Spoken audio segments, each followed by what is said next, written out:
And good evening, everybody. Welcome. We have a wonderful things about Mother and Mother's guidance with flowers and Mother's help with flowers. There is so much to know about Mother and so much to know about what she did here. Her work is for the evolution of the whole creation, and she had the capacity to work on every level of the creation.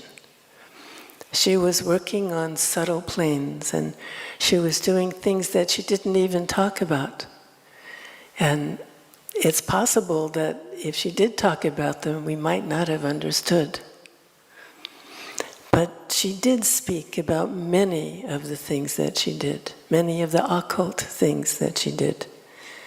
And fortunately for us, we have learned a lot about her seekers and her guidance and how she helps people because we want her help, because we are seekers. Mother's work with the flowers of the earth is truly extraordinary. And even there, although she spoke about so many things, it's possible she didn't tell us all the things that she did. But flowers had a place in the ashram from the very, very beginning, from the very first days. And now Mother's teachings about flowers has a growing place all over the world because more and more people are beginning to understand about it and want to know more about it and open to it.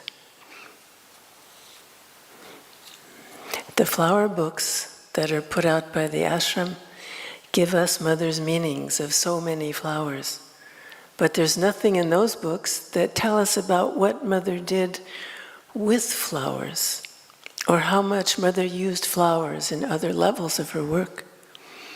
We learn these things from Mother, many of them from her classes with the students, and we learn these things from the ashramites, because they all tell wonderful stories about their experiences with Mother and flowers. But these stories tell us something more than that. They tell us what a good friend Mother was. They tell us how near and dear Mother was to everyone in the ashram. Mother said, "When I give you flowers, I give you states of consciousness."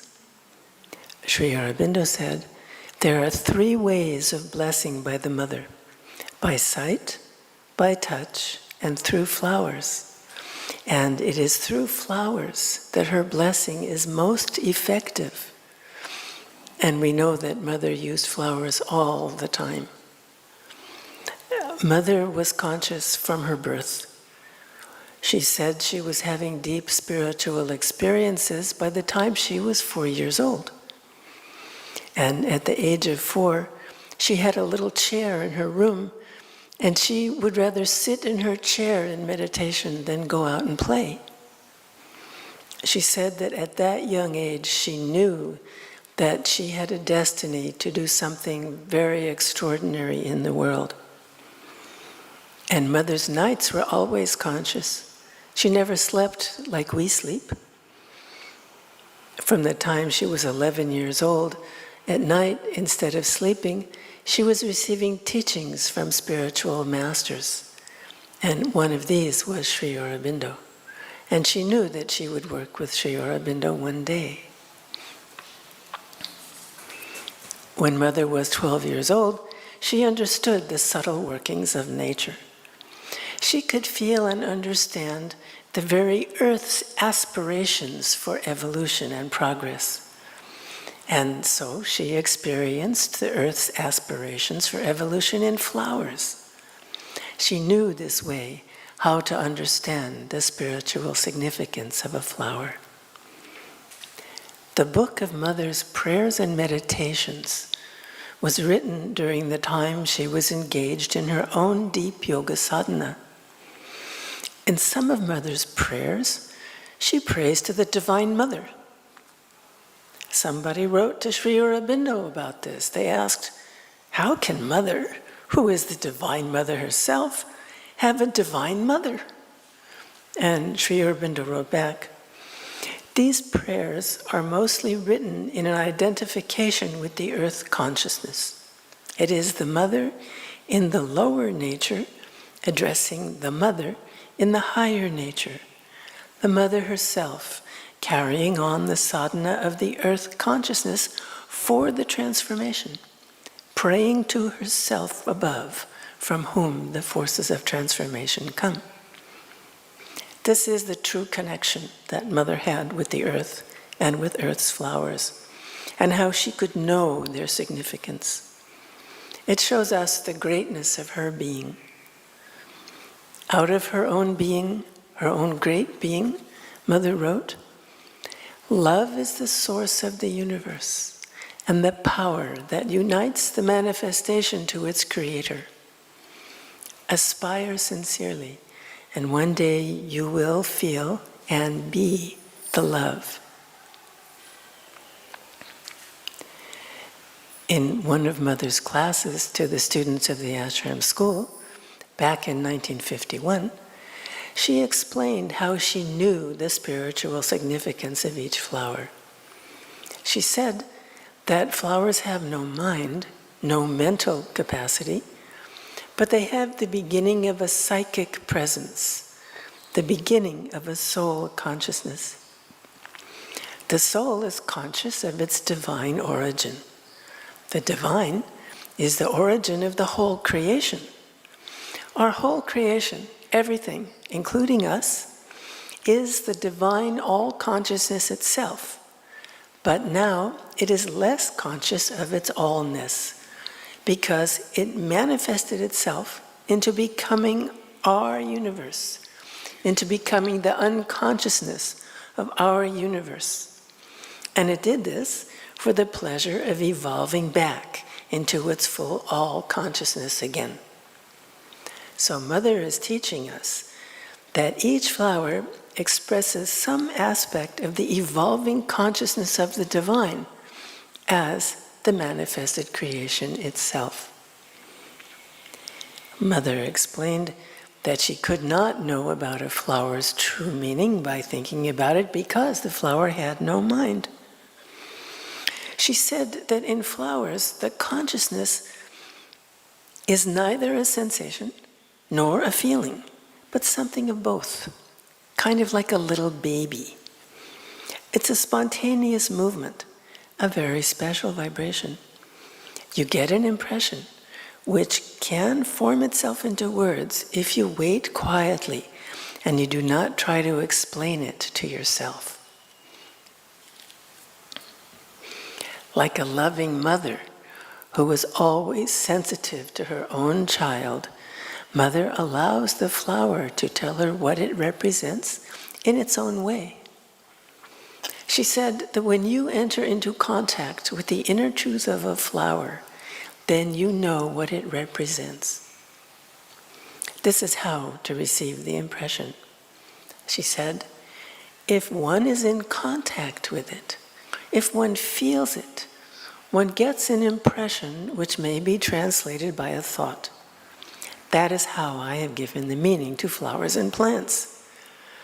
There's a kind of identification with the vibration, a perception of the quality it represents. And little by little, through a kind of approximation, and sometimes this comes suddenly, occasionally it takes time, there is a coming together of these vibrations, which are of a vital emotional order, and the vibration of the mental thought.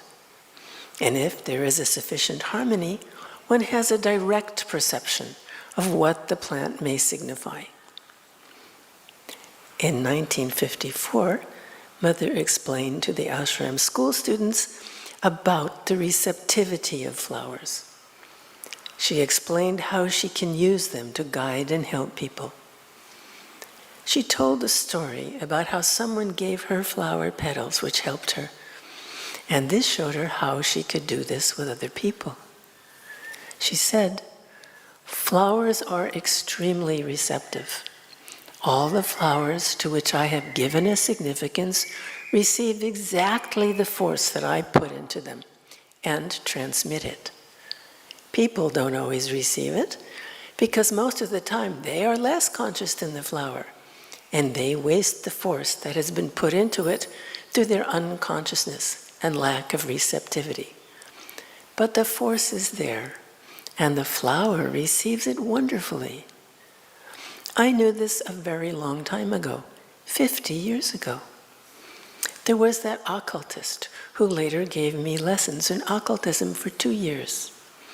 His wife was a wonderful clairvoyant. She had an absolutely remarkable capacity precisely of transmitting forces. They lived in Tlemcen. I lived in Paris. I used to correspond with them, but I had not met them at all. Then one day she sent me in a letter the petals of the pomegranate flower, Divine's love. At that time I had not given the meaning to the flower. She sent me the petals of the pomegranate flower, telling me that these petals were bringing me her protection and force. Now, at that time, I used to wear my watch on a chain. Wristwatches were not known then, or were very few. And there was also a small 18th century magnifying glass. It was quite small, as large as this, and Mother shows the size with her hands. And it had 2 lenses, you see.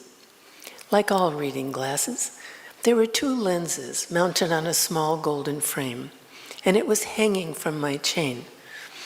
Now for us, so far away into the future, we may not know that these 2 lenses had a hinge in between them, and so one could fold over the other, and then there was a space in between the 2 pieces of glass. Now, between the 2 glasses, I put these petals. And I used to carry this about with me always, because I wanted to keep it with me. You see, I trusted this lady, and I knew she had power. I wanted to keep this with me, and I always felt a kind of energy, warmth, confidence, force, which came from that thing. I did not think about it, you see, but I felt it like that. And then one day, suddenly I felt quite depleted, as though a support that was there had gone. Something very unpleasant. I said, "It is strange. What has happened? Nothing really unpleasant has happened to me. Why do I feel like this? So empty, so emptied of energy." And in the evening, when I took off my watch and chain, I noticed that one of the small glasses had come off, and all the petals were gone. There was not one petal left. Then I really knew they carried a considerable charge of power, for I had felt the difference without even knowing the reason. I didn't know the reason, and yet it had made a considerable difference. So it was after this that I saw how one could use flowers by charging them with forces. They are extremely receptive. So from the very beginning of the ashram, when people came to see Mother, she gave them flowers for different purposes. She charged the flowers with forces for different things. This experience is one of the fondest memories of all of the ashramites from that time. We have a letter one ashramite wrote to Sri Aurobindo in 1935. The question of Mother's knowledge becomes even more interesting for me today. She gave me a flower signifying discipline. I began to wonder why this particular flower was given. Then I remembered that yesterday I had not observed the right discipline by taking a little hot khichdi. Sri Aurobindo wrote, "In this respect, Mother is guided by her intuitions, which tell her which flower is needed or helpful.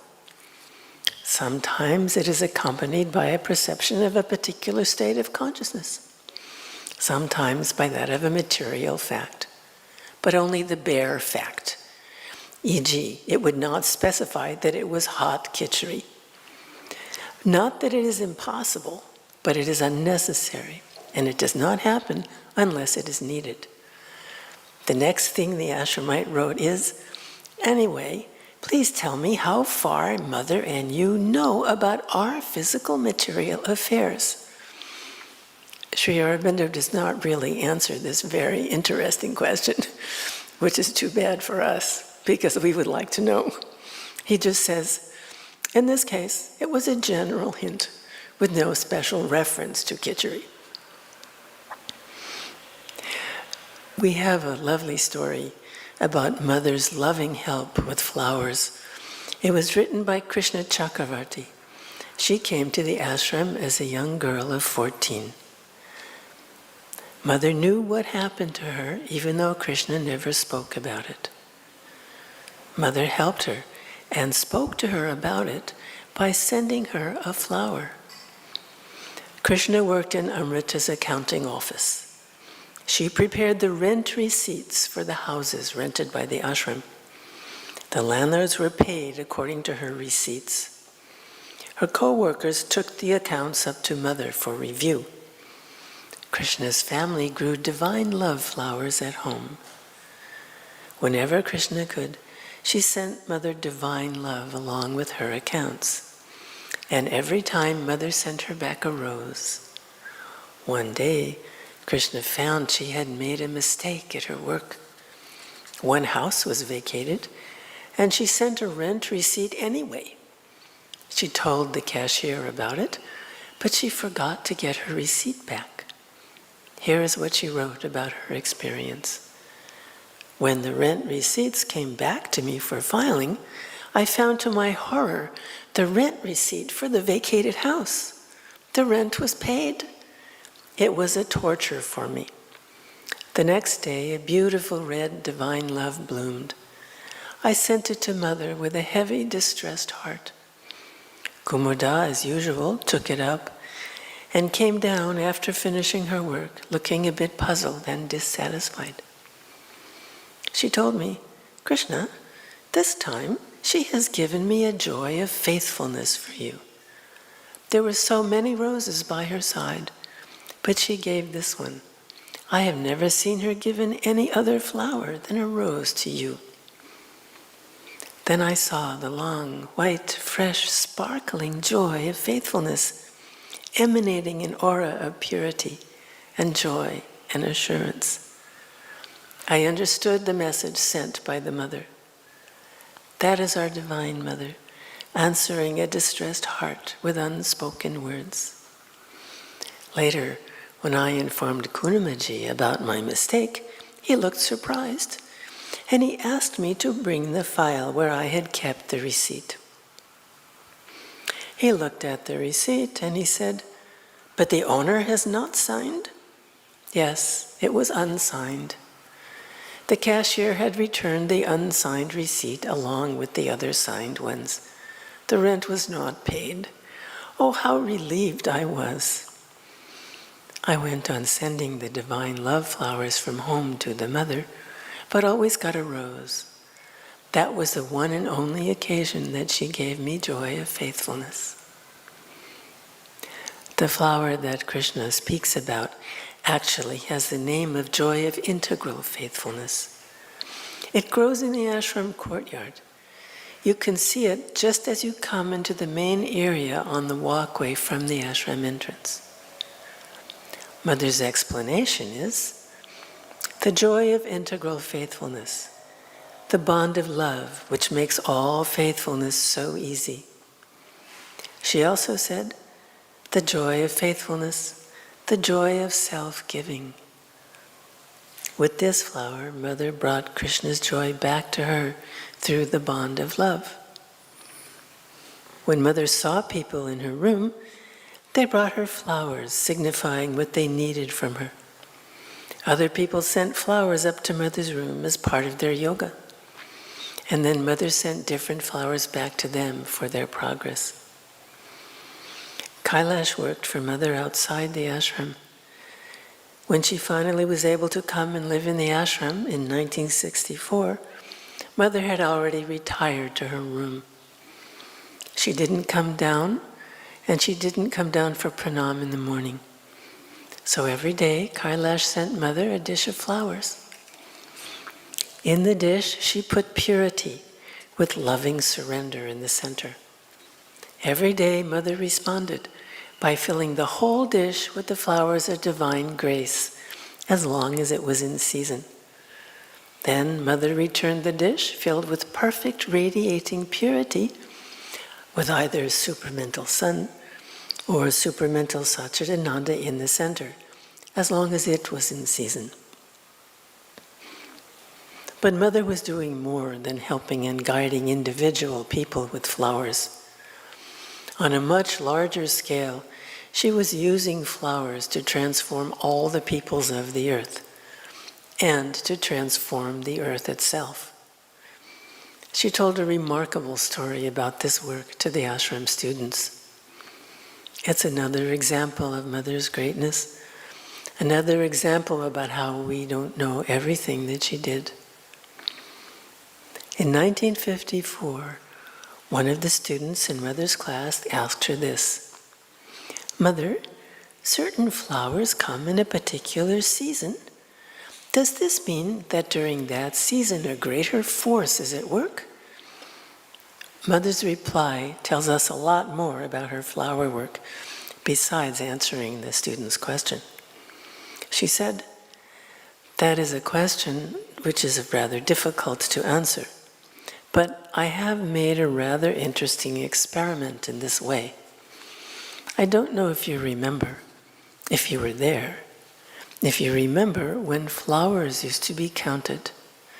You see, it was a kind of agreement between me and nature. To each of these flowers I had given a particular value, not only its significance, but its value. For example, it was understood I had made an agreement with nature. Take, for instance, the transformation flowers. Note that if one is quite attentive, one will see that in different seasons, one flower is replaced by another with a similar or close significance. And you can go all round the year in this way, if you know how to make use of things. There are also permanent things which are always there. But flowers, for example, like the transformation flowers, have a season. Quite a long one, but still a season. The realization flower has a fairly long season, but it doesn't come at the same time as the transformation flower. How shall I put it? They overlap. One begins before the other finishes. But the seasons when they come abundantly are not the same. And all flowers are like that. Yes, it is arranged. This answers your question, doesn't it? These are shades in the meaning. And it is possible that some seasons are more favorable. One may lay greater stress on one movement than another. And here we can wonder, what stress is Mother laying? And on what movement is she laying it? But she doesn't tell us that. Then she goes on, it's so interesting. But each of these flowers had a numerical value, and I used to write it down. I had them counted because I was noting the numerical value. I stopped when my pages, I had long pages like this, and Mother stretches out her arms to show how long they are, because I was totaling up the numerical values. I had my reasons for it, and she doesn't tell us the reasons.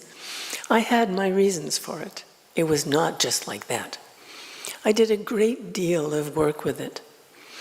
I had to stop because it was taking too much time.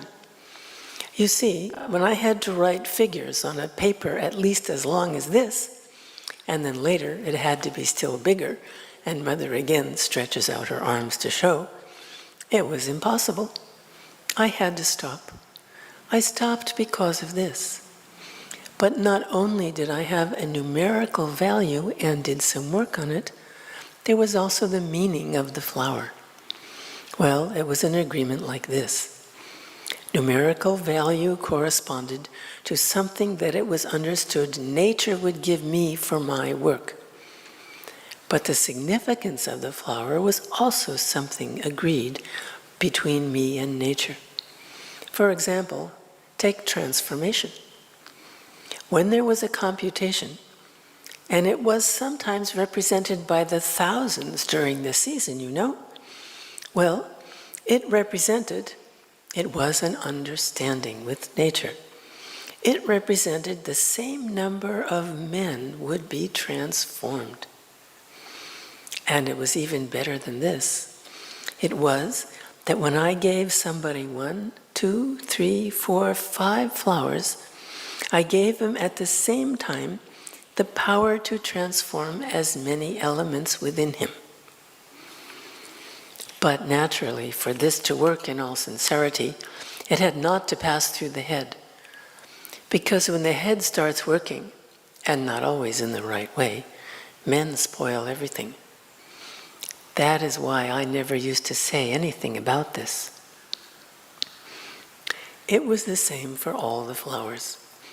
Aspiration, for example, the aspiration flowers, which used to come in large basketfuls. You know, there were thousands and thousands of them, all counted. Well, each one represented an aspiration. And even now, sometimes, when I have flowers like prayer, I have at times told you when I distribute prayer, it is a prayer. Be careful. This prayer is granted. I did that, you remember, don't you? And I told you, take care of your prayer. Pray only what you want should be. Take great care, because this prayer is granted. I give the flower, but at the same time, the possibility of, and then we have a missing word in the transcript. We don't know what the possibility was. So the sentence reads, I give the flower, but at the same time, the possibility of, missing word, the prayer you will make. Well, it will be granted. It was very interesting in the sense that I always used to tell nature, you know, if you don't want me to have these things, you need not give them to me. There were fluctuations. There were times when things came in abundance, when I insisted. There were times when they stopped abruptly. One couldn't tell why. One did not understand. She did not agree to give us. Other things, on the contrary, she gave in great abundance. But this is all what goes on behind the scenes, behind the stage. Recently, something was found in Mother's room that seems to be directly connected with the long pieces of paper Mother used, the ones she wrote her numerical calculations on when she put a numerical value on the flowers that were brought to her. Close to Mother's bed were 14 small diaries whose pages were completely filled only with the names of particular flowers, and each flower had a number written right after it. There were 6 ashramites who used to be in Mother's room for some time every day when they were young girls. Now these young girls are the senior ashramites. In June or July of 1912, 3 of these ashramites were given the care of Mother's and Sri Aurobindo's rooms on the 1st and 2nd floor of the house where Mother and Sri Aurobindo lived in the ashram. One of these ashramites is Gauri Pinto. She's the daughter of Udar Pinto, who created Harpagon Workshop in the ashram and built so many things for Mother, and Mona Pinto, who was in charge of the Golconda guest house. Gauri was brought to the ashram in 1937 when she was 1.5 months old. She lived in the ashram for 83 years. Gauri has been steadily working to organize and preserve everything in Mother's rooms. Gauri said that they found the 14 small diaries right next to Mother's bed. Each page was completely filled with the names of different flowers, with a number written after each flower, all written with a thin, sharp, pointed pencil. Perhaps these lists are the results of all the flower counting and Mother's mathematical calculations on those long pieces of paper. We know that Mother did not sleep at night. Perhaps she kept the diaries near her bed so she could work on them at night. Gauri said that flower counting stopped after the Second World War. By now, at least 75 years later, the pages of the 14 diaries are yellowed and brittle with age. They must have been very important to Mother because she kept them so close to her for so long. Possibly we have the final record of all the flower counting and Mother's calculations. It would be nice to know that Mother continued her work with nature after the Second World War was over, using these diaries, which she herself had filled with flower names and numbers. Gauri remembers something about the flower counting. The flowers came in big baskets. There were piles and piles of flowers on the floor of the meditation room. Ashramites sat there, counting flowers, and putting them back into the baskets. These piles of flowers were so large that when they were taken off the floor, there was a stain on the floor of the meditation room where the flowers had been. That is a lot of flowers. That is a lot of aspiration flowers, which are this big, and transformation flowers, which are almost as small. We have a flower story from Pramila Devi, an ashramite who came in 1941, before she was 20 years old. She wrote about the counting of the flowers. She wrote, "Flowers used to be counted for which Mother had to work endlessly in those days. Someone would, for example, come at the evening pranams and give her a plate full of patience flowers while offering his pranam. The mother would ask if the flowers had been counted or not. If the answer was no, then Chinmay would take the plate of patience flowers and keep it apart from the other plates.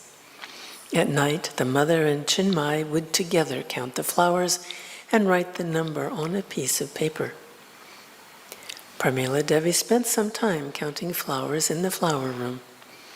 She wrote, "As I started counting flowers, I understood that all the flowers had to be counted. After counting them, we had to write on a piece of paper the name of the flowers and the number. Then the flowers had to be placed on a plate in a decorative way. Everything was sent to Mother. If this was not done, then the mother and Chinmay stayed up late at night counting thousands of flowers." Another ashramite who came to live in the ashram in 1944 at the age of 12 remembers that at that time they collected flowers for Mother from every place they could find them. They counted them and they brought them to Mother, and she would write down the numbers. So even the children had a part in this work. And we can think about the fact that this was during the Second World War as well, because we know that Mother and Sri Aurobindo were working very hard on the subtle planes during the Second World War. We even have stories of people who saw them on the battlefield in the Second World War, and stories from Winston Churchill, whom they influenced during the Second World War. Mother doesn't say anything about this, but perhaps some of this flower work was connected with that. But anyway, we can see how much time and effort Mother put into this work. It shows us how important it was for her. And then we have a really interesting story. Mother did not say anything to the class about fruit, but she also had at least one person counting pomegranate seeds. The parts of the pomegranate that are eaten are all the seeds inside it. There isn't anything else in the pomegranate except its seeds. Mother calls the pomegranate fruit divine love spreading over the world. The flower that Mother named divine love is the pomegranate flower. Here is the story from the ashramite who Mother asked to count the pomegranate seeds. He remembers in those days that about 80 varieties of flowers were counted. He said that people traveled miles to collect the flowers that Mother wanted. Transformation flowers were counted by the lakhs, and that means by the 100,000s. And we just saw that Mother said she had an agreement with nature that as many transformation flowers were there, so many men would be transformed. One day, Mother gave this ashramite a pomegranate and asked him to count the seeds and bring them to her. He counted the pomegranate seeds and he brought them to Mother. She wrote down the number and she gave him back the pomegranate seeds for him to eat. This went on for 3 or 4 days. Because the seeds tasted very good, he asked Mother if he could make juice from them to give to her after they were counted, and she said yes. Then he brought her fresh pomegranate juice to drink along with the number of seeds that he counted. This made him feel happier about counting all the pomegranate seeds. All the seeds had to be counted, whether they were good or bad or spoiled, all of them. One day the ashramite received a batch of pomegranates which were completely rotten. They smelled very bad. He did not want to count them, and he did not count them. But then, he said, the Mother could feel it, and she asked him for the number of those spoiled seeds.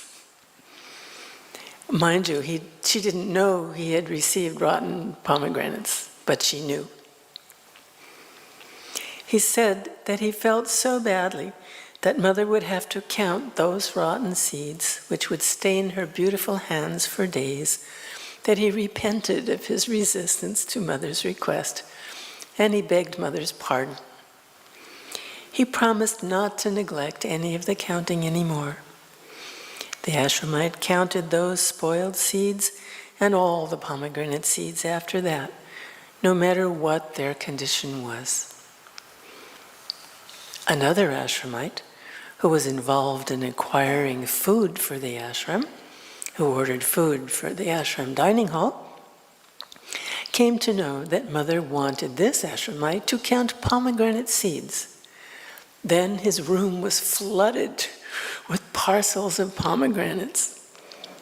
There were so many pomegranate seeds to count that Mother gave him a special way to count all the seeds.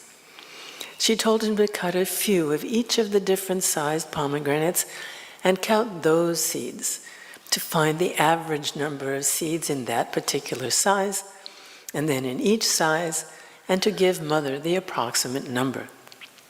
This way he did not have to cut all these fruits and count all the seeds. Then all the uncut pomegranates were distributed to the ashramites in the dining room. So we can see that Mother also worked with divine love spreading over the world. That's a wonderful thing. And we can see that it was counted in great abundance, great abundance. It would be nice if we could know what agreement Mother had with nature about divine love spreading over the world.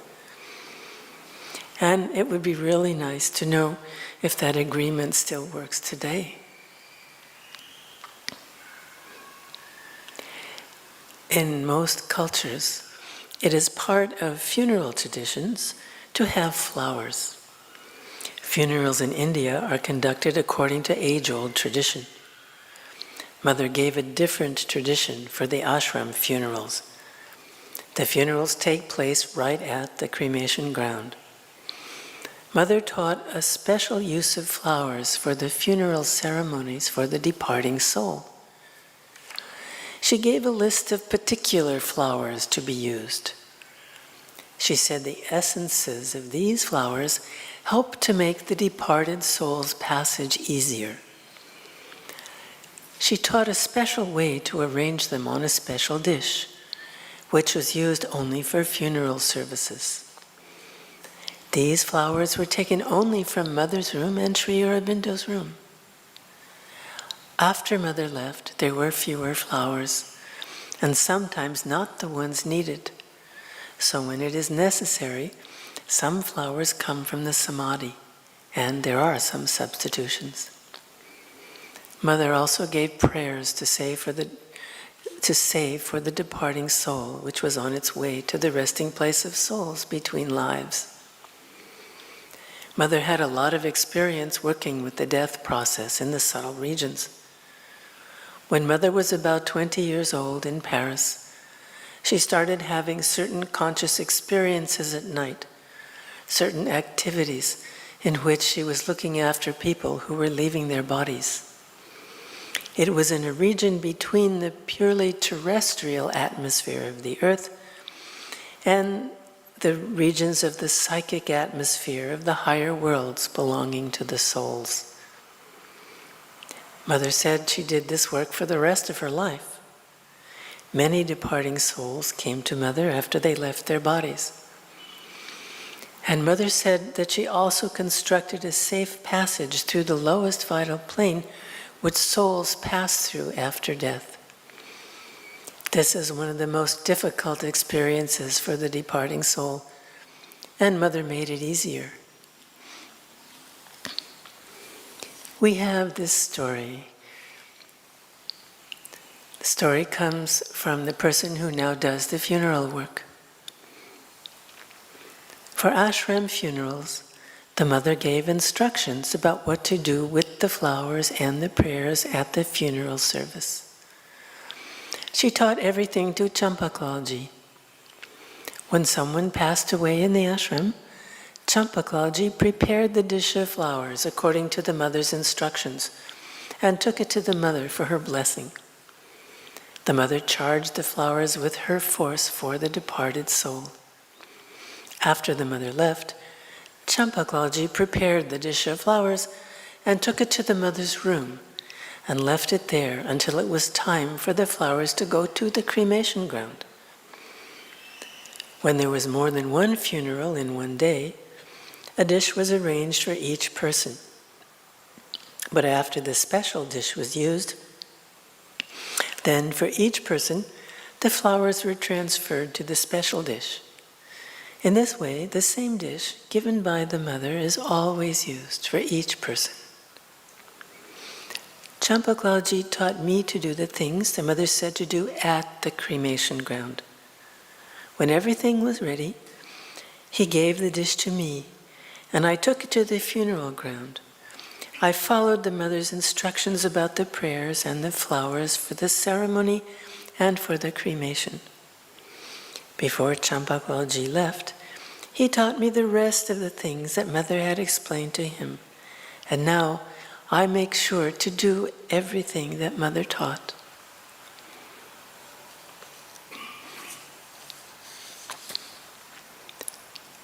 Some of the older ashramites remember how Mother's use of flowers influenced their lives. Gauri remembers that when she was less than 5 years old and she would be taken to Mother's room, Mother had a bowl of tiny champa flowers, no bigger than a fingernail. Mother named champa psychological perfection. When Gauri went there at this age, Mother would play with the flowers. She would put 3 tiny champa flowers in Gauri's hand. Then she would add 2 more. Then she would take some out. And she would ask Gauri, how many flowers are left? 1 or 2? She would play with Gauri in this way for some time. Was Mother only teaching mathematics to this very small child? We saw that she told the school children that when she gave more than one of the same kind of flower to people, she was also giving the power to transform that number of a particular element in them. Perhaps she was also helping young Gauri to focus on receiving the flowers and to open and to receive what Mother was doing in her. And Gauri fell in love with flowers. All her life she grew flowers. She always grew flowers for Mother to use, particularly the red roses which Mother used to put on men's shirts. Mother named a species of grass humility. Gauri told a story about mothers using humility. She said, Ambu, an ashramite who worked in the gardens in the main ashram building in the 1930s, long before the samadhi was there, told me that he brought flowers to Mother every day. And every day Mother asked for humility.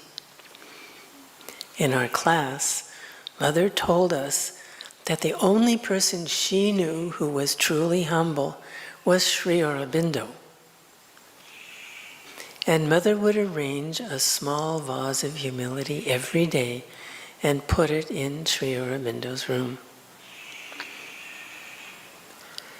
Because I learned from Ambu about putting a vase of humility in Sri Aurobindo's room, when I started to work upstairs, we always put a tiny vase of humility on the tiny radio opposite Sri Aurobindo's bed.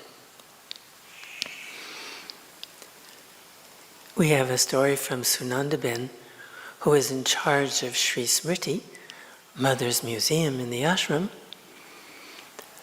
She said that Mother gave Sri Aurobindo many, many tiny pink roses, which she named Tender Love. Mother arranged the tender love roses on a special curved flat dish, and she kept it in Sri Aurobindo's room every day. This is Mother's tender heart for Sri Aurobindo. This dish is now in Sri Smriti.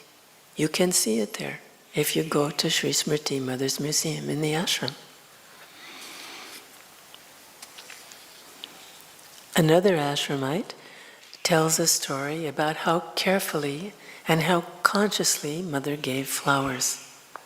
She said, when I was very young, one day my aunt asked me to bring something to the Mother. I carried it up to the Mother's room. Mother wasn't expecting me. When she saw me, she looked surprised, and she gave me a happy, questioning smile.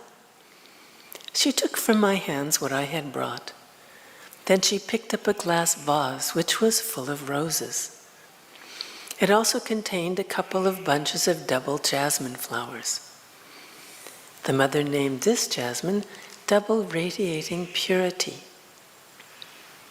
As her fingers were moving through the flowers to choose one for me, she was observing my facial expressions, which automatically changed as her fingers touched one flower after another.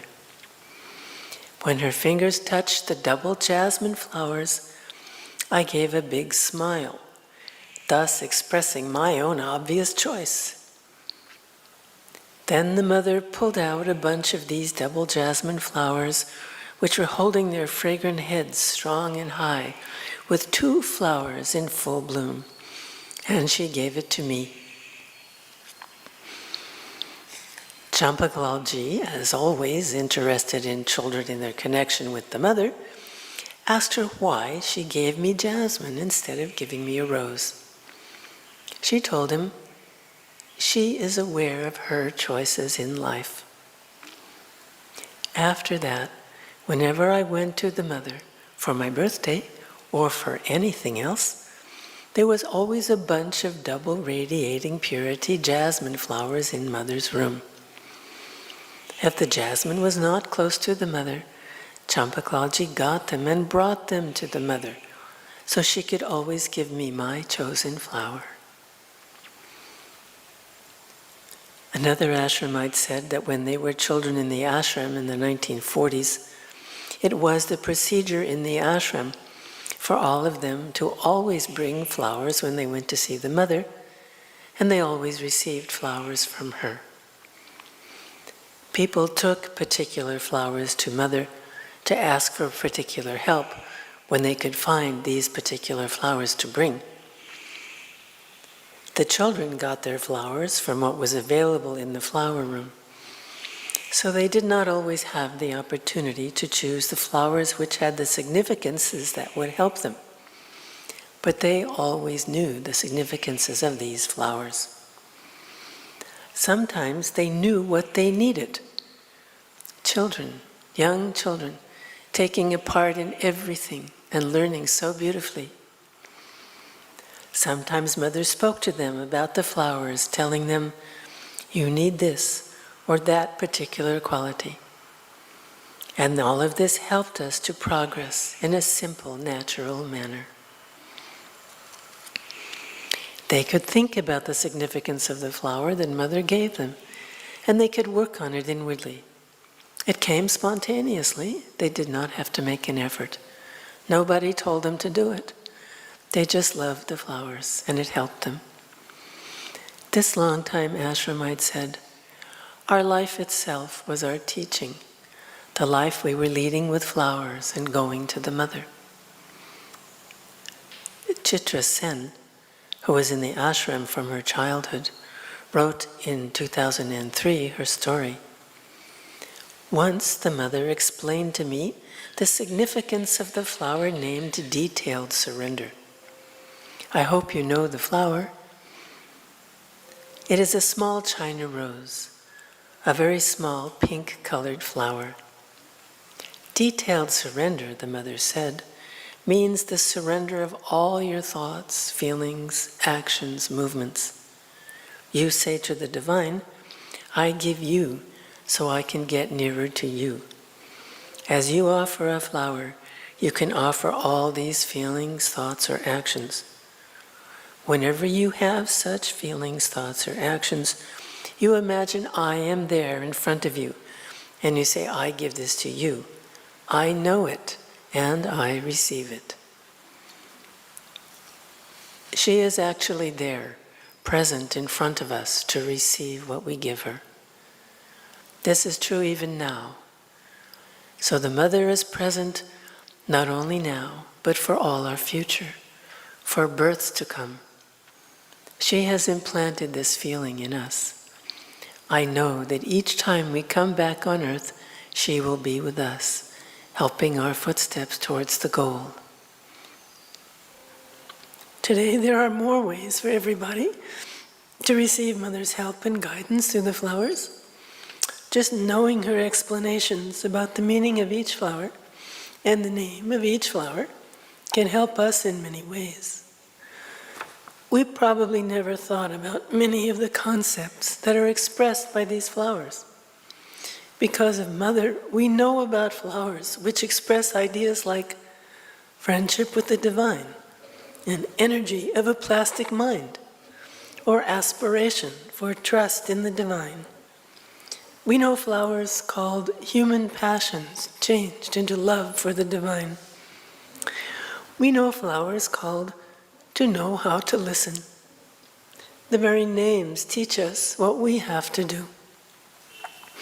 Then we have the next level. We have Mother's explanations for each name.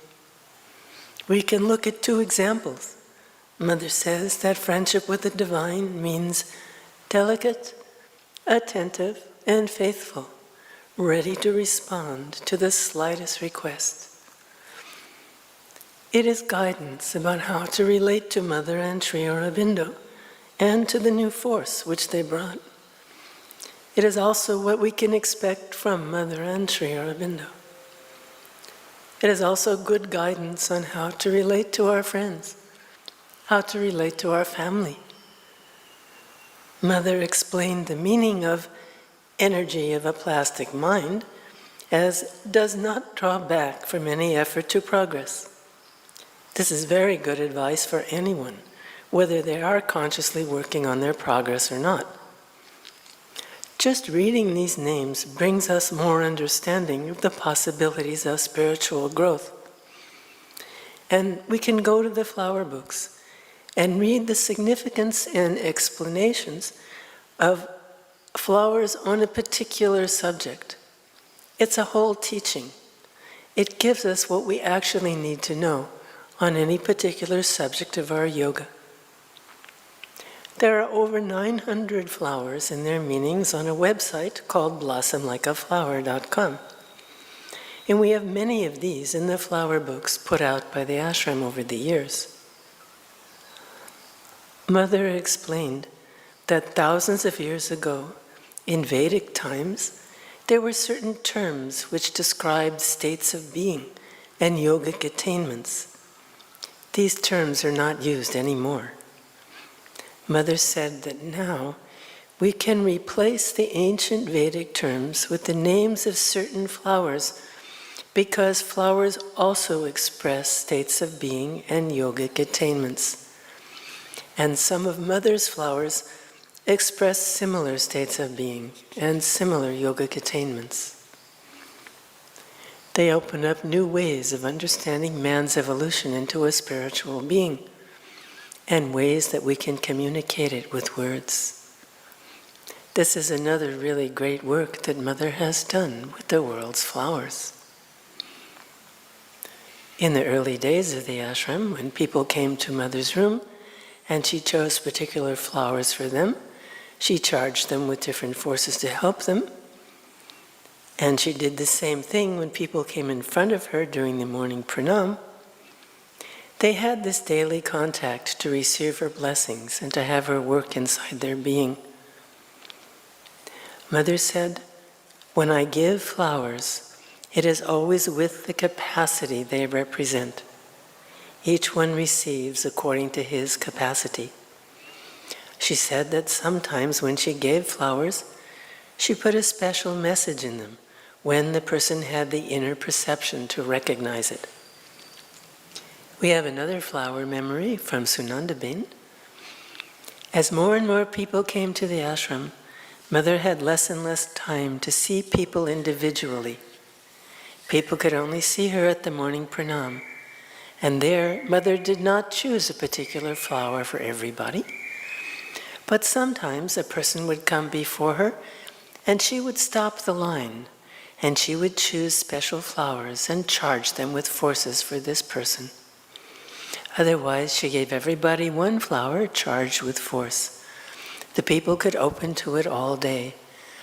And Mother said that the force remained after the flower dried. It only left if the flower is spoiled. But if an ashramite needed Mother's help and guidance, and they wanted to tell Mother about it, they only had the morning pranam. And then they would have to tell her in front of all the other people, and everybody would know about them. So people began to bring Mother particular flowers that showed their difficulties.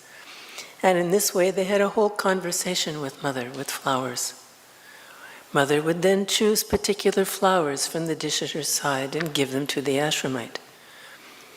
She would put her forth to intensify the significance and force of the flower, and she would put a special help and a message in the flower.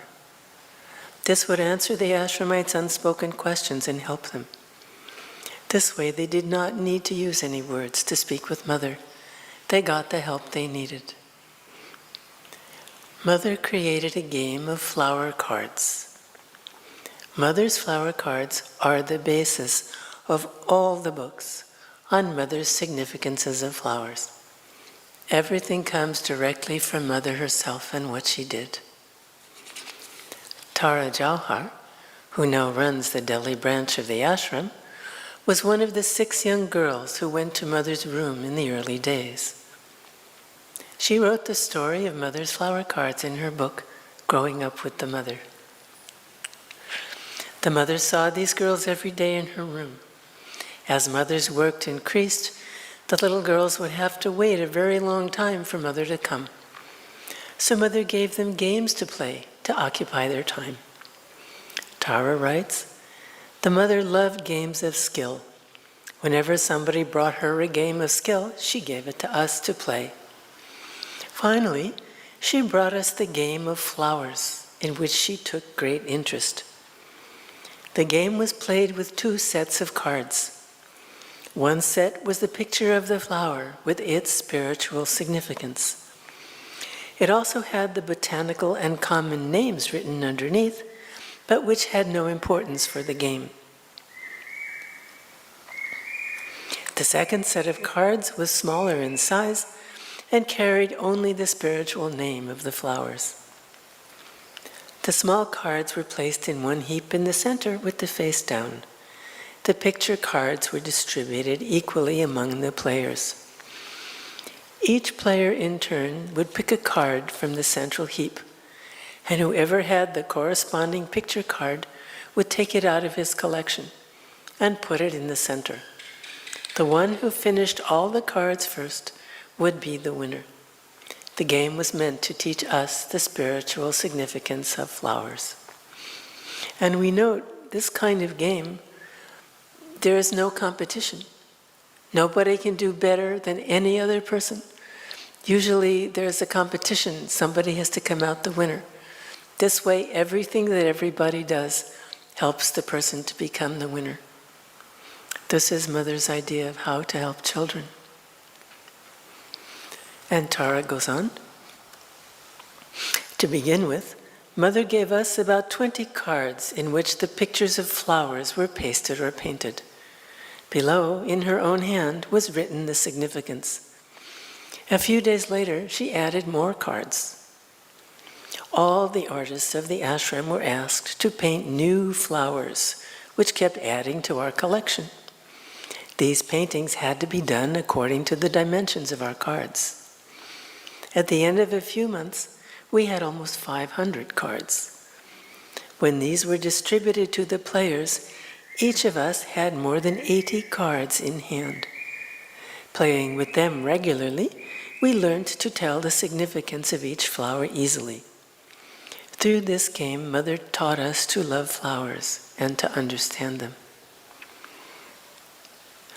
Tara goes on to say that the flowers Mother named and the explanations written on those cards were used for all the flower books published by the ashram. Now these books are used by people all over the world. And Tara wrote that each book was done with Mother's knowledge and Mother's collaboration. They went to her for everything, and it was Mother that made all the major decisions. Because of the books, the people working on the books brought more and more flowers for Mother to name. They went out, they found flowers everywhere. Not only flowers grown in hothouses, flowers grown by the side of the road, weeds, grasses, as we see. Mother named one grass Humility and gave it to Sri Aurobindo. And then ashram gardeners started growing special flowers in ashram greenhouses. We can also have this kind of help today.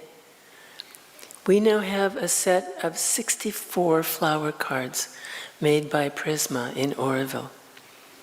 Prisma researched which flowers Mother gave to the ashramites. And they took these flowers and they put them on cards. And I brought a set here. Anybody who's interested can come down and take a look after the talk.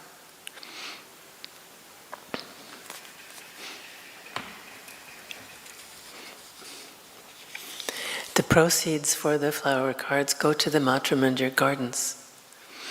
And the cards can be used in exactly the same way that Mother taught the children to use the cards.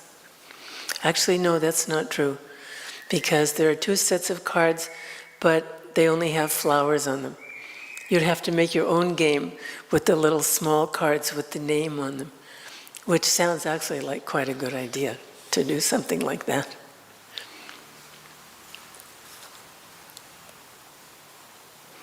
All books carry the writer's consciousness. All books carry the writer's intention. It comes to us. And it's the same with Mother's cards. So we don't have Mother's flower cards, but we have basically the same thing in the cards put out by Prisma. And some people have found that they can use these cards to receive Mother's guidance and help. There are people who now have a daily practice to come before Mother in a special quiet time to receive flowers for their day.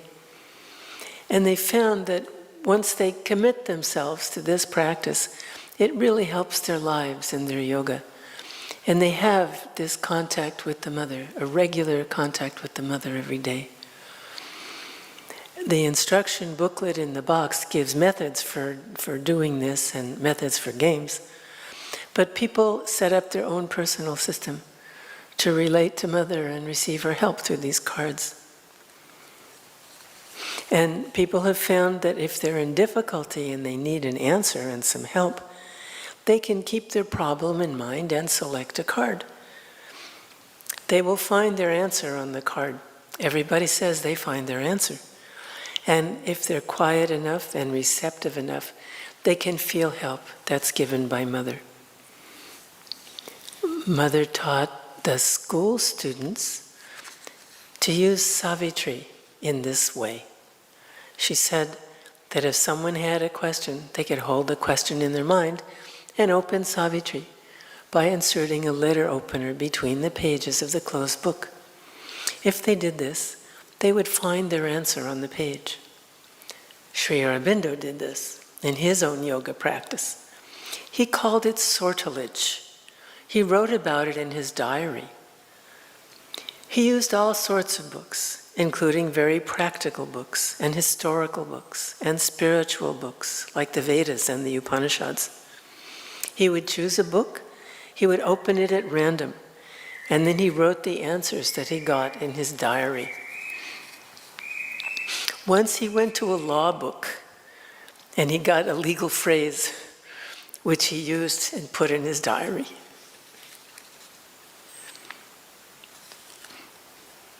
So we can see that this method to receive help and guidance from Mother's cards comes from Mother and Sri Aurobindo. We never have to think that Mother is not still here.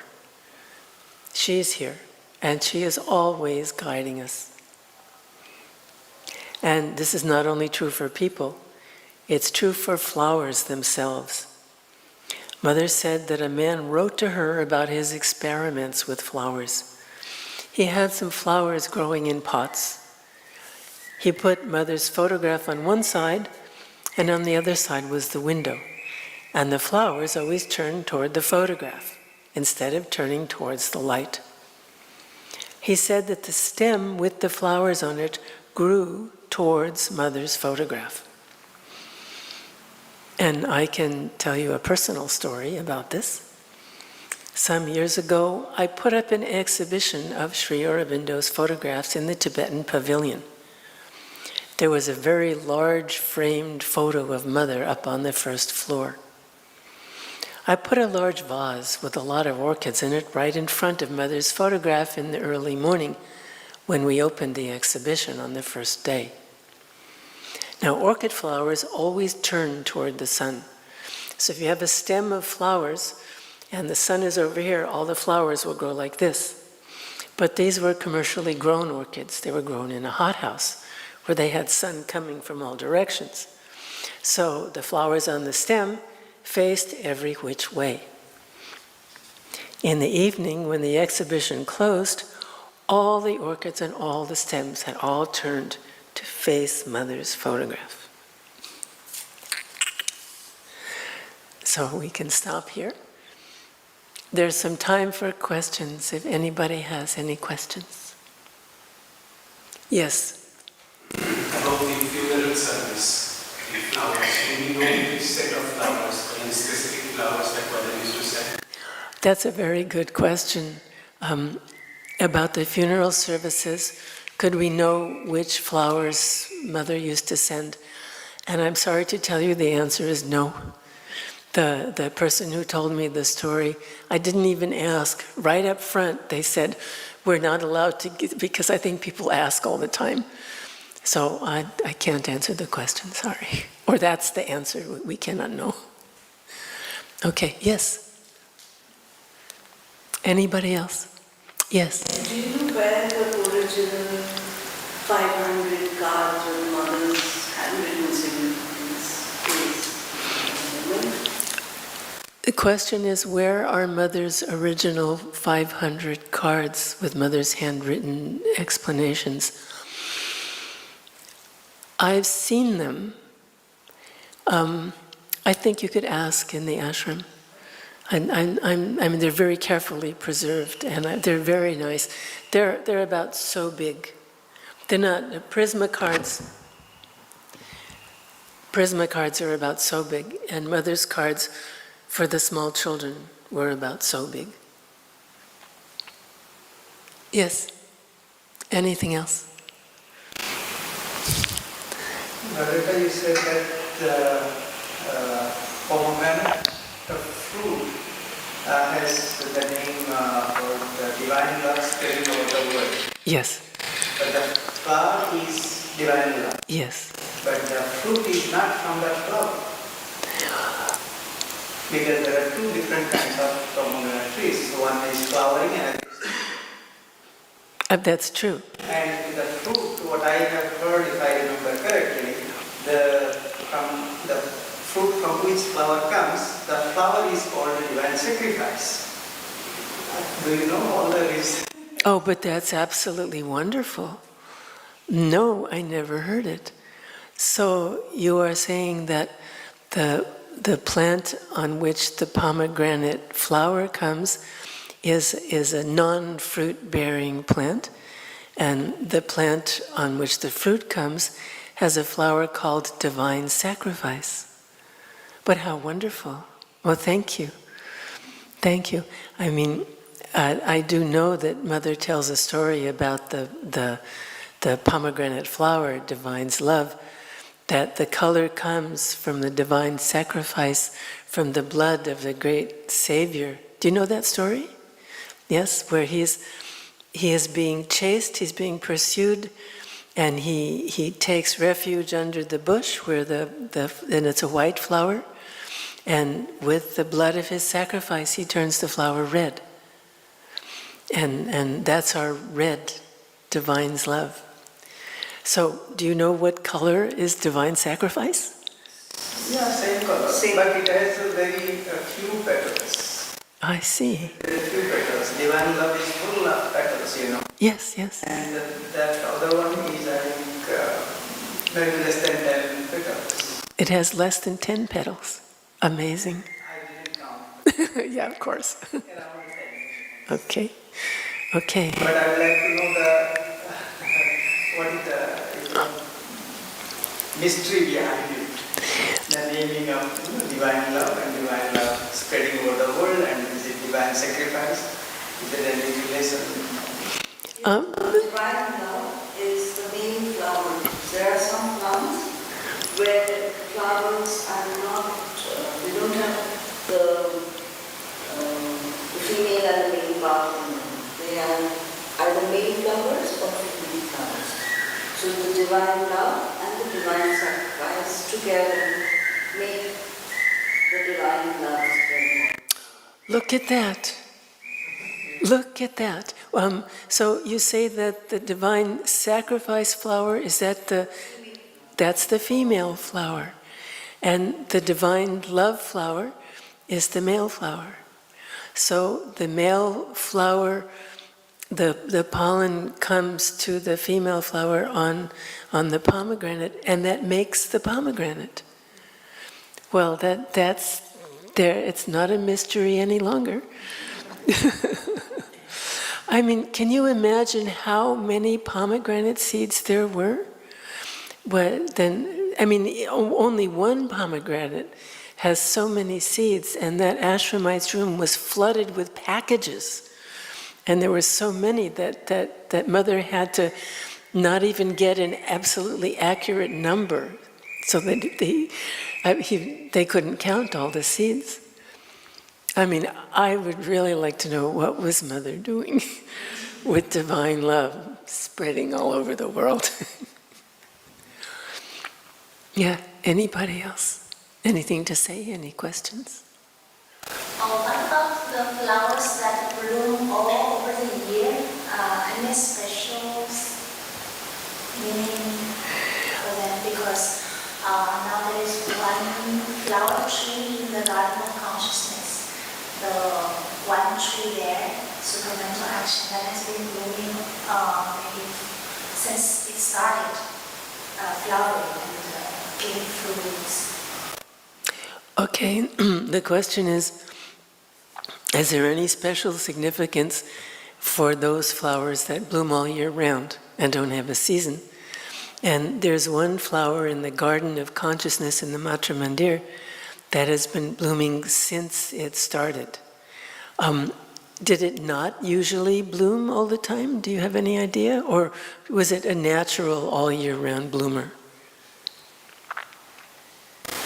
I see the same flower in a small lane in Nandi. It seems that this one national garden is really giving abundant flowers and fragrance, non-stop. Oh, how nice. So the one in the Matra Mandir garden is giving abundant flowers and fragrance, but other ones you've seen don't do that. I mean, I can't answer the original question, is the significance between a flower with a season and a flower that blooms all year round. I'm sure Mother knew very well. We could tell from what she said, you know, the nuances and the work going on behind the scenes and how you use the different things. But I've never read anywhere where she gave that information. And I mean, the Matra Mandir is full of presence and force and consciousness. Everybody feels it all the time, and the flowers feel it. So maybe that tree is just rejoicing in Mother's force.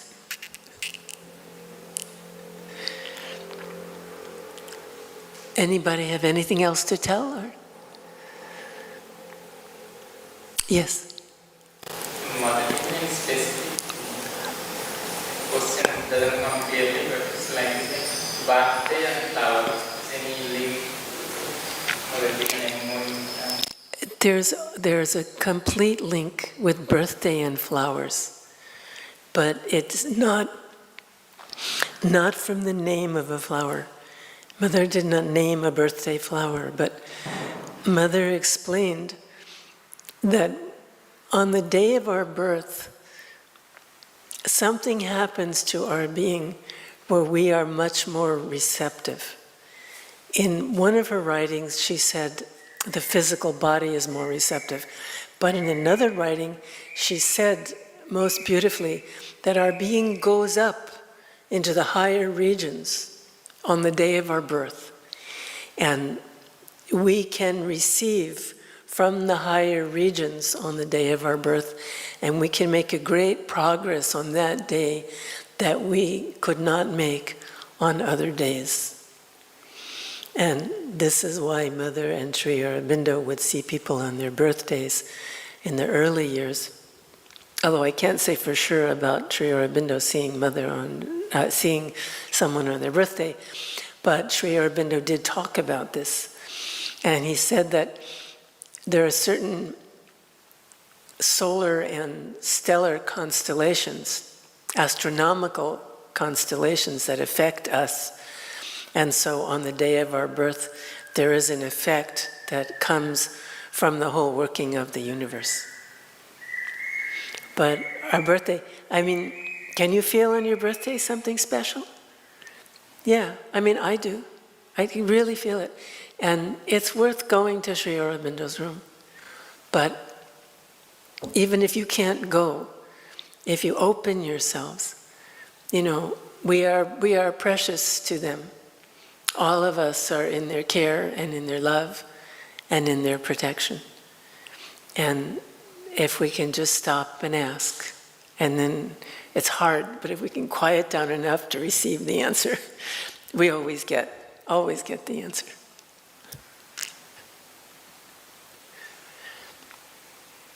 Anybody else? Yeah. We just want to thank you. It was beautiful. You're welcome. So lovely. My God. You're welcome. I'm glad you all came. I love to share. Transported into Mother's atmosphere, and imagine everything when you were reading, when you were speaking, everything was so real to me, and I'm just so grateful that you came and spoke about it. Thank you.